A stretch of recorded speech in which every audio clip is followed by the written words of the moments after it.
నమస్తే. ఆంధ్రప్రదేశ్లో రాజకీయాలు మొత్తం కుల సమీకరణల చుట్టూ తిరుగుతూ ఉంటాయి. ఎన్నికలు వస్తే కింది స్థాయి నుంచి పై స్థాయి వరకు కులాల వారీగా విడిపోయి రాజకీయం చేస్తారు. ఎన్నికలు పూర్తయితే ఆ కులాల్లోని కీలకమైన నేతలను కాపాడుకోవడానికి పార్టీ అధ్యక్షులు నానా పాట్లు పడుతూ ఉంటారు. 2024 ఎన్నికల్లో జగన్ ప్రభుత్వం కూలిపోవడంలో కాపు సామాజిక వర్గమే కీలకమైన పాత్ర పోషించింది. 2019 ఎన్నికల్లో జగన్ ప్రభుత్వం ఏర్పడడంలో కూడా కాపు సామాజిక వర్గం కీలకంగా మారింది. 2019 ఎన్నికల్లో కాపుల ప్రాబల్యం ఉన్న గాజువాక, భీమవరం సెగ్మెంట్లలో పోటీ చేసిన పవన్ కళ్యాణ్ని కూడా ఆ వర్గం ఆదరించలేదు. వైసీపీ ప్రభుత్వం ఏర్పడిన తరువాత కాపు సామాజిక వర్గానికి చెందిన నాయకులకు మంత్రి పదవులను అనుకున్న దానికంటే ఎక్కువే ఇచ్చి కాపు సామాజిక వర్గం తన వైపు ఉండేలా ప్లాన్ చేసుకున్నారు జగన్. 2024 ఎన్నికల సమయానికి అది రివర్స్ అయింది. వైసీపీ కాపు నాయకులు పవన్ కళ్యాణ్ను తీవ్ర స్థాయిలో దూషించడాన్ని ఏమాత్రం జీర్ణించుకోలేని కాపు సామాజిక వర్గం యువత జనసేన పార్టీని ఓన్ చేసుకుంది. పవన్ కళ్యాణ్ని ఎలాగైనా గెలిపించి తీరాలి అని కాపులంతా కంకణం కట్టుకున్నారు. జనసేన అధినేత పవన్ కళ్యాణ్ ఏం చెబితే అది శాసనంలాగా పాటించారు కాపు సామాజిక వర్గం నాయకులు.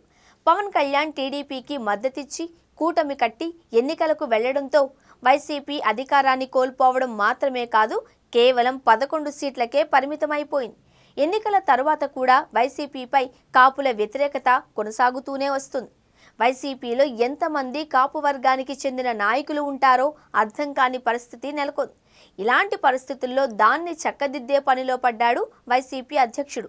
వైసీపీకి కాపు నేతలు దూరమవుతున్న నేపథ్యంలో కాపు ఓటు బ్యాంకు పోకుండా జగన్ ఫోకస్ పెట్టినట్లు కనిపిస్తోంది. వైసీపీ అధికారాన్ని కోల్పోయిన వెంటనే కాపు సామాజిక వర్గానికి చెందిన కొందరు నాయకులు వైసీపీని వీడడంతో పార్టీలో మిగిలి ఉన్న కాపు నేతలకు ప్రాధాన్యత ఇచ్చే ఆలోచనలో జగన్ పడ్డారు.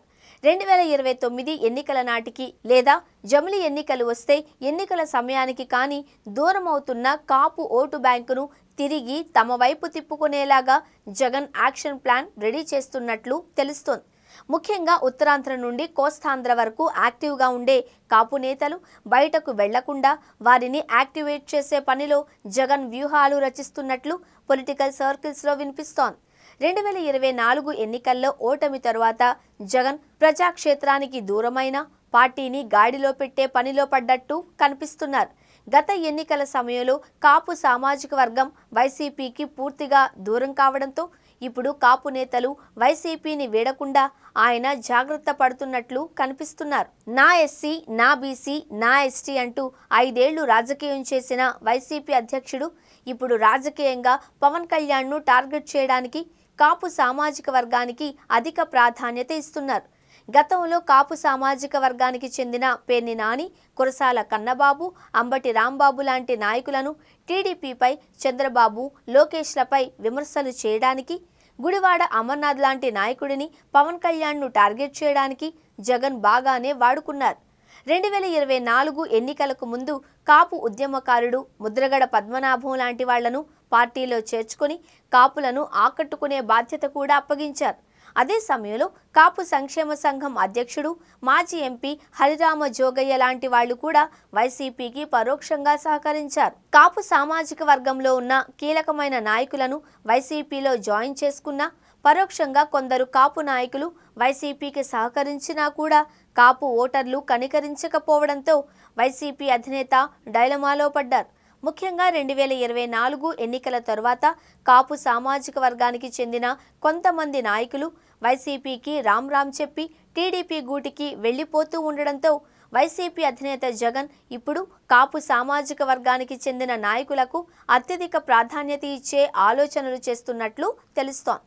ముఖ్యంగా వైసీపీ అధికారాన్ని కోల్పోయిన వెంటనే ఉత్తరాంధ్రకు చెందిన మాజీ మంత్రి అవంతి శ్రీనివాస్ వైసీపీకి రాజీనామా చేయడం, గోదావరి జిల్లాల నుంచి మాజీ డిప్యూటీ సీఎం ఆళ్ల నాని వైసీపీని వదిలి టీడీపీ కండువా కప్పుకోవడంతో జగన్లో అలజడి మొదలైనట్లు కనిపిస్తోంది.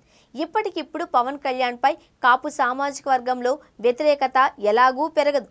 తమ నాయకుడిని ముఖ్యమంత్రిని చేయాలి అని జనసేన నాయకులతో పాటు కాపు సామాజిక వర్గానికి చెందిన వారు కూడా పట్టుదలతో ఉండడంతో వారంతా మళ్లీ పవన్ కళ్యాణ్కే జై కొట్టే అవకాశం కనిపిస్తోంది. ఇవన్నీ ఆలోచించిన జగన్ కాపుల మద్దతును కూడగట్టడం అనేది చాలా కష్టంతో కూడుకున్న పని అని స్పష్టంగా అర్థమవడంతో వైసీపీలో ఉన్న కాపు సామాజిక వర్గానికి చెందిన కీలకమైన నాయకులకు అత్యంత ప్రాధాన్యత ఇస్తూ తమ వంతు ప్రయత్నాలు మొదలుపెట్టారు. ఉత్తరాంధ్ర స్థానిక సంస్థల ఎన్నికల సమయంలో మాజీ మంత్రి బొత్స సత్యనారాయణకు అవకాశం ఇచ్చి ఎమ్మెల్సీ చేసి మండలికి పంపారు. ఇప్పుడు ఇంకో అడుగు ముందుకు వేసి కాకినాడ జిల్లాకు చెందిన మాజీ మంత్రి కురసాల కన్నబాబును ఉత్తరాంధ్ర జిల్లాల రీజనల్ కోఆర్డినేటర్గా నియమించారు. కాకినాడ జిల్లాకు మాజీ మంత్రి దాడిశెట్టి రాజాను పార్టీ అధ్యక్షుడిగా నియమించడంతో ఉత్తరాంధ్ర నుండి కోస్తా వరకు ఉన్న కాపు నాయకులను, ఓటర్లను వైసీపీ వైపు తిప్పుకునే ప్రయత్నం చేస్తున్నట్లు తెలుస్తోంది.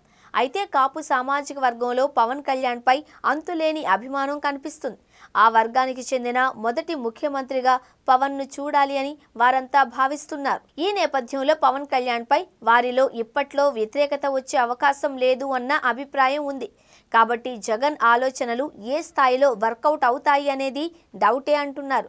మరి వైసీపీలో ఇప్పుడు రెడ్డి సామాజిక వర్గం తర్వాత కాపు సామాజిక వర్గానికి అత్యంత ప్రాధాన్యత ఇస్తున్న జగన్ వ్యూహాలు ఎంతవరకు ఫలిస్తాయో చూడాలి.